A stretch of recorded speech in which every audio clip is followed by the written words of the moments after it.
Welcome back to the channel, everybody. I am Mick Alphanim. You do know that the SEC is they're asking permission to appeal. It's not a direct request. They're asking permission to then appeal, which then Judge Torres has to give them permission in order to ask for an appeal. Right? So this is it's hilarious. Then I'll put this out there also. After all of that long, arduous time that Judge Torres, while people were all complaining, so we all experienced this, right? That long time that Judge Torres took to look over the case, you believe in your heart of hearts that Judge Torres is going to say, I got it wrong. I took all of these months and I got it wrong. I'm going to let you just throw away all my research. I'm going to let you undo all of my work. I was wrong. I'm going to let you disrespect me. I'm going to let you embarrass me. And I'm going to let you have this victory. Yeah, you can appeal. Now listen, the world is a very, very crazy place. Anything can happen. Just my humble opinion. I know if I go through all that work, there's absolutely no way I approve that. There's no way I say yes. I think it's very, very unlikely that Judge Torres approves the request. Just personally how I feel. All right. And that leads me to this first article here. As soon as I heard that, that's exactly how I felt. But now I'm seeing experts are iterating the same. This article here is from fxstreet.com. That's right. Keep crying, SEC. The tears are a beautiful thing. We're going to scroll down the page. This article is titled Ripple XRP Rally to $21. 21. Let me get up close. Wait. $21. We keep getting one expert analyst, quote unquote, after another saying it's going high to that 21. And 21 is nothing. It's nothing. For XRP, when it's at its full capacity, that's nothing. Don't get me wrong. I'm not saying we go there all at one time. I'm not saying that. And that's not my price either. It's not. It's not. My price will blow your mind. I'm going to be honest with you. I'm not going to put my number out there. My price will blow your mind. So most people are not even ready for that. That's why I don't put it out. But XRP at full capacity, $21 is nothing. Yeah, I feel that way. I do. You got to realize people are going to be upset no matter what. But we begin here. We scroll all the way down the page. This section is titled Judge Torres ruling is unlikely to be reversed. Unlikely to be reversed. Oh, by the way, we discovered something with Stellar XLM.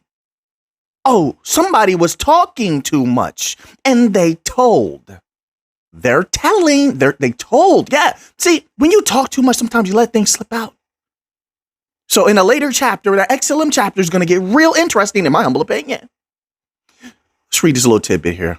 We're cooking today. It says, in a recent Twitter space, Martin Heisboek, head of research at Uphold, and pro-XRP attorney John Deaton discuss how Judge Torres' ruling in favor of Ripple is unlikely to be reversed. Subscribe to the channel, by the way, if you haven't already. I don't think I ever really say that. Subscribe to the channel. Join the family. It says, discuss how Judge Torres' ruling in favor of Ripple is unlikely to be reversed. Despite the criticism of Judge Torres' ruling, the judge is known to have applied the Howey test to XRP accurately when declaring it, quote, not an investment contract. Oh, yeah, I'm feeling good again today. Got a good workout in today. It wasn't combat work. Combat is the best for me. That's just how I feel. Gets my adrenaline up, gets all these endorphins. I'm feeling great. I conquered. It's nothing like facing another human being one-on-one. It just isn't. I'm just, and yes, you have to be careful as you get older. I do, I try to stretch, warm up, things like that. I don't want to catch injury, but, I did a regular gym workout today, which is still okay. I just don't feel that glow, that glory afterwards, just lifting weights, running, Anyway, let's scroll down here. I throw different things at you. We're like family here, so I just talk to you sometimes. Then we get to this section here. XRP price likely to rally to $21 according to analysts. You don't have to take it to heart. You don't have to take it serious. This is just an article. It's just information. It's just research. You got to make up your own mind what you believe. I'm not here to convince anybody. It doesn't matter to me if you bought some XRP. Makes no difference. Just keep that in mind. Let's read this little tidbit here. A pseudonymous crypto analyst behind the YouTube channel CoinsKid, we've heard from CoinKid before, evaluated XRP price chart once again and set a target of $21 for the altcoin. In a recent YouTube video streamed on August the 8th, so this is recent, the analyst explains that he used Fibonacci retracement levels to derive price targets for the altcoin. Now, they're not saying a time range. Keep that in mind. I haven't heard one yet. So maybe it happens in time and not all at once, and maybe not so soon. Maybe it happens soon. We don't know. I'm just trying to put that out there. The 78.6% Fibonacci retracement level stands at $1.30, and the token could hit a $21 price target sometime in 2025, according to the analyst. CoinsKid said in his video, they have a little quote here, okay? Quote, I think we could be on the cusp of a major move. We've heard others say the same thing. We have seen the consolidation. We could be on the cusp of a major move once we get this correction out of the way. I'll say this once again, I'm still going to lean on partnerships. That's how I personally feel. I'm going to lean on partnerships and wait for major announcements. I think that's what pops everything off. But just my humble opinion, I'm looking for XRP to take out the 78.6% fib, which is at $1.30. If XRP can do this, I believe that it will be a major buy signal and that XRP could reach $21. I think in time, I'll just my opinion, I'm adding in there now, like I said, everything in degrees. Repetition is the mother of learning. And repetition is how you develop strength. A lot of people don't know that. They haven't gone hard in the gym. They know that you lifting those, doing bicep curls every few days, working the legs. You got to rotate, let the body get a little bit of a rest, but you repeat those things, even if you have different iterations of them. And that repetition brings strength. You study this material for a test. Let's go mental. You study this material for a test and you read it and you read it, you digest it.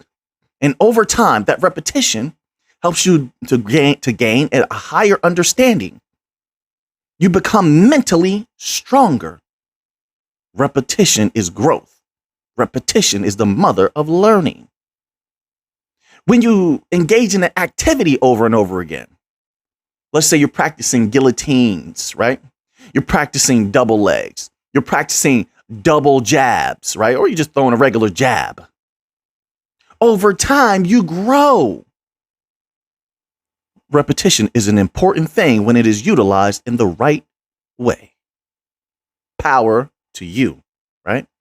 Power to all of you. Glory to all of you. I take no glory to myself. This next article here is from the cryptobasic.com, and it is titled Ripple CTO responds to exclusion of XRP in the list of alleged security tokens.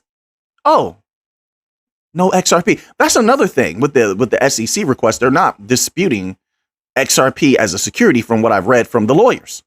That's not what they're going after, right? In their request to appeal. Let's read a little tidbit here. It says Ripple CTO David Schwartz has reacted to a list officially released by CoinGecko, which mentions tokens alleged. My apologies, everyone. I'm dead tired from that workout. Which mentions tokens alleged to be securities by the SEC with the absence of XRP. David Schwartz CTO. Okay, then they reiterate the same thing. I don't know why they do that. It says list exempts XRPs. The next section. CoinGecko published the list yesterday amid the SEC's crackdown on the crypto industry. Notably, the list contains 48 tokens, which most alleged to be securities by the SEC in its lawsuits with exchanges Binance and Coinbase. Then they have the tokens here. Some of them, I guess, is BNB, ADA. That is mind blowing that they did that. Solana, TRX, Matic, TON, whatever that is, BUSD, Atom are among these tokens. These tokens are the only top 30 assets found on the list. While the list appears to target assets using the proof of stake mechanism, it conveniently excludes Ethereum. Very interesting, isn't it? Interestingly, all these tokens on the list currently have a combined market capitalization of $92.7 billion. Will they have enough capital to battle the SEC is what's going to be interesting, representing 7.86% of the global crypto market cap, which is why they all should be working together. I don't know what they're doing behind the scenes, but we saw Coinbase was smart to start working with Ripple and try to get some information that they could utilize as a weapon, and that was wise to do. Assets using proof of work such as Bitcoin, Litecoin, Dogecoin are expectedly missing. Shiba Inu and Avalanche are also not included. In addition, while the two largest stablecoins, USDT and USDC, are exempt, the Binance USD stablecoin makes it to the list. So now let's get to what David Schwartz said. I'm skipping a lot here, but if you want to read the rest, once again, you can go to thecryptobasic.com.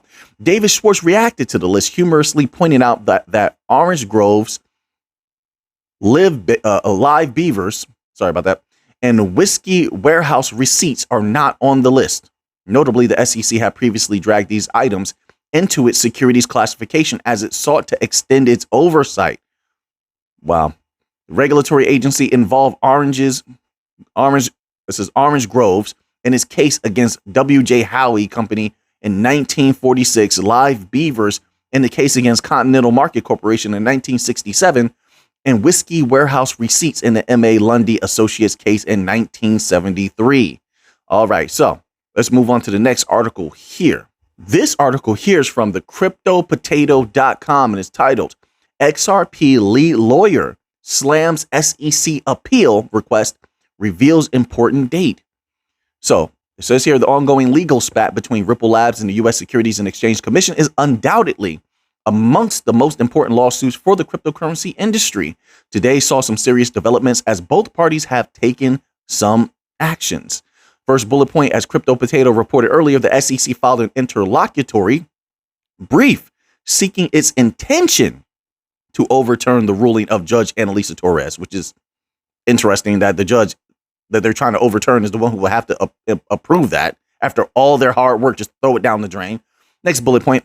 Recall that earlier in July, Judge Torres ruled partially in favor of Ripple, determining that secondary sales of XRP do not constitute an investment contract. Next bullet point. The SEC had earlier expressed that it disagreed with the decision. Okay, let's skip past that little piece here. I want to get to the crux of things. It says the SEC does not have the, quote, right to appeal just yet, which is why they are asking permission to file an interlocutory appeal, quote unquote.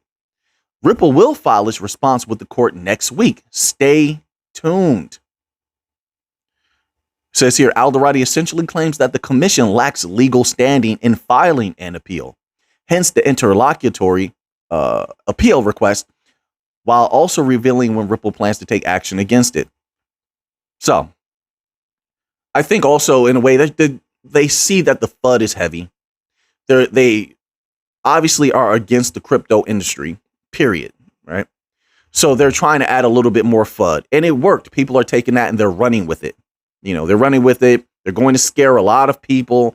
And I mean, it's up to those individuals to be frightened and allow that fear to course through their veins. Nothing we can do about that. So they're using it. They're using it as a weapon. They know what they're doing. And let me tell you something. I'll say this. A lot of powerful, and I mean very, very powerful entities listen to this community. And anybody who's been in the media knows this for a fact. So they hear what we say and they don't like it. They don't like it. And so a lot of times they do want get back. They get pissed off like everyone else. They're humans like everyone else. So they will take action like this to strike back, not just at Ripple, not just at the judge, but they will FUD, they will throw dirt because they're mad at the communities as well. Yeah, so I don't put that past them. So now let's move on to another article here. Hope you're all having a great day. Hope you're all doing fantastic. Okay. To every single one of you out there, May all of goodness come to you. May you be successful in everything that you're doing. You have the power. So now, this article here is from Cointelegraph.com.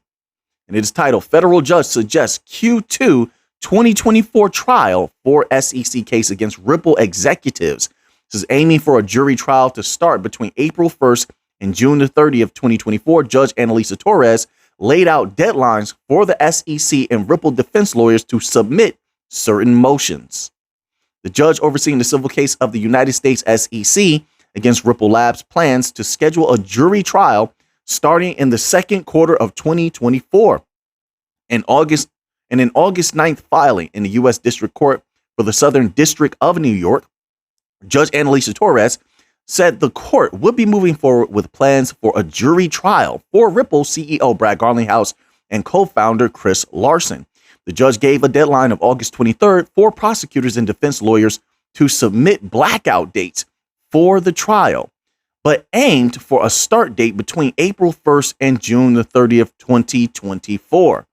Torres was responsible for the ruling that XRP coin was not a security and remains not a security. All right. So now let's move on here. So now we have another date to add if you're interested in keeping up with that particular activity. This was from a video on Stronghold's website. They just did that little live that they had, right? They did a live where they gave out a lot of information. They did, I guess they did maybe they took some questions, I suppose. I don't know. That's not what's important to me. I want you to go to the transcript on this video titled A Deep Dive into Stronghold Net. Scroll down on that transcript to about 7 minutes and 29 seconds. This opens up a lot of questions. Let me adjust the light here. My apologies. It begins here. It says, they help us open doors that otherwise would be very hard to get through. So we're super pleased to have all these people helping out. And a little on the ecosystem, you're probably aware of these partnerships. Most of you are probably aware of these partnerships current that we have, of course, IBM. Well, we knew they were working with IBM, but then IBM shelved their blockchain program. But then we also knew, but there was questionable. We said, well, wait, they were working with Stronghold heavily, although IBM's WorldWire was based on Stellar Protocol. But wait a minute, Stronghold is based on Stellar Protocol. Then we put the two together. We say, well, wait a minute, another variable. Stronghold was working on the stable coin for IBM and a few of those banks over there, right? So once WorldWire was shelved, Stronghold continued to work on those projects and continued to go after the banks. But once WorldWire got shelved, I think we all assumed like, okay, well, that's it. IBM is done even involving itself with blockchain, which apparently it is not. But wait, that's not it. Let's keep going. You tell me. I'm putting thoughts together here. This could be huge. Why did this individual say that? Was it a slip? Did they want us to know this? Wait a minute. Let's keep going. There's more. It says, of these partnerships that we have, of course, IBM being a key one for us current. And we continue to be a vendor for them for providing technology services. We also provided financial services in the form of a blockchain WorldWire, but then they go into that's in the past. So they make a differentiation between what they're doing now and what they did then. Back then it was financial services. Now they're considering what they do as providing technology services. You tell me, given what Stronghold does, what is the difference? Everything they do runs over Stellar. What's the difference? But you see that play on words? It's like they're trying to let you know something, but at the same time trying to downplay it. They cast doubt, but they want to shine. So they have to highlight this partnership. Which, if they're still working with them to provide technology services, which Stronghold technology is based on Stellar, runs on Stellar, then that means IBM is still technically, and I could be completely wrong. I could be wrong, folks. Look into this for yourself. I'm just saying it's interesting seeing it from my perspective, reading this. But that would mean IBM is still involved with Stellar to some degree. But wait, there was more revelatory things for me. I only knew Stronghold to work with Stellar and to work with IBM in the past. Now I know that they continue to work with IBM to a capacity. But wait, I didn't know one of the biggest investors in Stronghold was Ripple. Ripple. Listen, I never knew that. Do you understand how big the implications of that are? That is? I always posited that because XLM played off of XRP, Jed McCaleb came from Ripple, right? XLM and XRP are so closely related. The technologies are so closely related. Then on top of that, because Stellar has made XLM, where it's so decentralized, nobody controls it. I had said in the past that anybody could buy up tons of Stellar or all of it, like the majority of it, and then run an infrastructure and control XLM if they wanted to. Now, I also said in the past, if you remember, that there's not enough XRP to go around. There's not. For all the banks and all the people, all the businesses, no. When you look at it in that grand scheme of things, there's not enough XRP to go around, which is why there's all of these different bank coins. They all form the new financial system, just like all of these different fiats, the dollar, the renminbi, the yen, the ruble, all of it. It's just like that. All of those different central banks have a different fiat currency, right? So there's enough money to go around.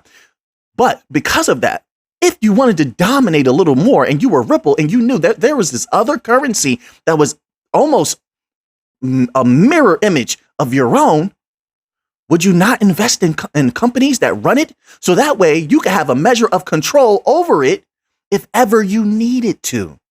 And I'm not saying it's not because Stronghold directly uses XLM. Of course, everything runs across. Stellar has to use a modicum of XLM for their wallets and transaction fees, things of that nature. We all know that.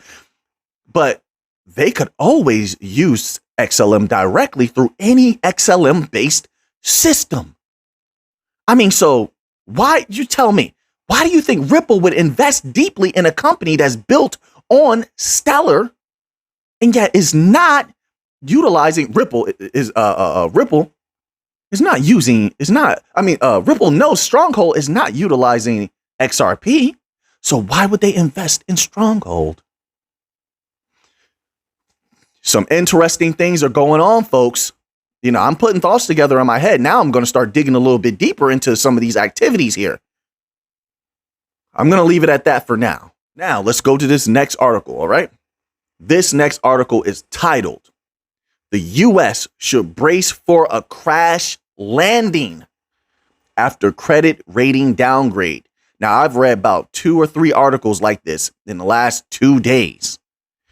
This one here is coming from Robert Kiyosaki. It's coming from thedailyhuddle.com, but the words are from Robert Kiyosaki. It says here, last week, the credit rating agency, which we discussed this, cut its long-term U.S. stance from AAA, quote, AAA, unquote, denoting the lowest expectation of default risk to, quote, AA plus, unquote, a designation given to countries with a low expectation, with low expectations of default risk. It says, according to Fitch, the move is due to the country's expected fiscal deterioration for over the coming years, along with the government's rapidly expanding debt burden. The Rich Dad Poor Dad author says the downgrade suggests that rough times are ahead for the U.S. economy. Once again, I think it was in a members only video. You probably have to go back a few. We discussed something that is coming. And I think the video was titled "Something's Coming." You got a credit downgrade. 1. Check out what I put in that video. Something's coming. That's 2. The commercial real estate problems. That's 3. People better prepare. I mean, they can do whatever they want, but there's too many variables pointing in one direction for nothing to occur. It says, quote, first shoe to drop. Fitch Rating Services downgrades the U.S. credit rating from AAA to AA plus. Brace for a crash landing. Sorry for the bad news, yet I have been warning for over a year. The Fed, Treasury, and big corporation CEOs have been smoking fantasy illegal things. Take care, unquote. Listen, all I know is some people are prepared. Some people are ready. and we try to put out the word, but nothing you can do about that. We'll see what happens. Maybe it doesn't happen, but I think there's a high possibility that it does. Now, I want to end off here, in the rest of these articles I will post in the members only section.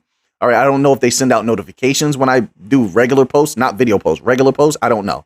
But if not, then you can scroll over to my channel, and then in that members only section, you'll see the rest of those articles that I'll post later tonight. You can read them for yourself, okay? So this one I want to end off from is from payments.com. This is going to affect Algorand. They have maybe 2 or 3 offerings built on Algorand that are going after the medical industry, the healthcare industry. Now, get a load of this. This article is titled 92% of healthcare companies plan to embrace real-time payments. Listen, Algorand, if you haven't reached out to MA Pay and all those other companies that are going after the healthcare industry built on your chain, now is the time to reach out to them and say, hey, are you guys, how's everything going? You working hard? You pushing hard? Because if not, we just got some really, really good data. Let's read this little tidbit here. Future is bright, very, very bright.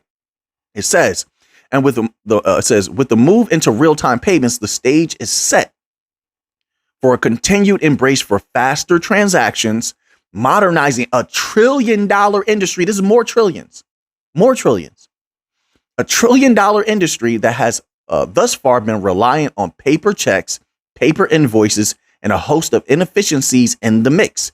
This is as detailed in the report, quote, digital payments, expanding the payments palette, unquote, done in collaboration with Payments and CoreCentric, so it's reputable.